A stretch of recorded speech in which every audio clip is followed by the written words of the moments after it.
بسم اللہ الرحمن الرحیم۔ ہمارے معاشرے میں ایک بات مشہور ہے کہ اگر کوئی شوہر اپنی بیوی کو حمل کی حالت میں طلاق دے دیتا ہے تو یہ معاشرے میں مشہور ہے کہ حمل کی حالت میں یعنی اگر عورت حاملہ ہے تو طلاق واقع نہیں ہوتی۔ تو یہ بالکل خلاف شرع ایک بات ہے، شریعت کے خلاف ایک بات مشہور ہے۔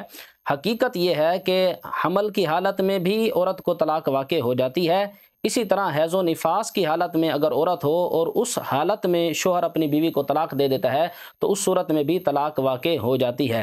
ہاں، یہ سنت کے خلاف ہے۔ سنت طریقہ یہ ہے کہ اگر معاملہ اس حد تک چلا جائے کہ طلاق دینا ضروری بھی ہو جائے تو پھر سنت طریقہ یہ ہے کہ ایک طہر میں عورت کو ایک طلاق دی جائے، پھر 1 مہینہ تک انتظار کیا جائے، پھر اگلے طہر میں اگلے پاکی کے جو ایام آئیں گے ان پاکی کے ایام میں پھر دوسری طلاق دی جائے، پھر تیسرے طہر میں 1 مہینہ کے بعد پھر جو پاکی کے ایام آئیں گے پھر تیسری طلاق پھر دی جائے۔ یہ سنت طریقہ طلاق کا جو پسندیدہ طریقہ ہے یہ ہے۔ بہرحال جو یہ مشہور ہے کہ حالت حیض میں یا حالت نفاس میں یا حمل کی حالت میں طلاق واقع نہیں ہوتی تو یہ بالکل غلط بات ہے۔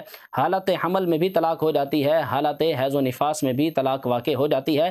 قرآن کریم کے اندر اللہ تبارک و تعالیٰ نے حاملہ عورتوں کی باقاعدہ عدت بیان کی ہے، یعنی اگر عورت حاملہ تھی، اس کا شوہر فوت ہو گیا، یا عورت حاملہ تھی اور اس کو طلاق واقع ہو گئی تو اس کی عدت جو اللہ تبارک و تعالیٰ نے قرآن کریم کے اندر بیان فرمائی، سورۃ التحریم میں فرمایا وَأُولَاتُ الْأَحْمَالِ أَجَلُهُنَّ أَن يَضَعْنَ حَمْلَهُنَّ۔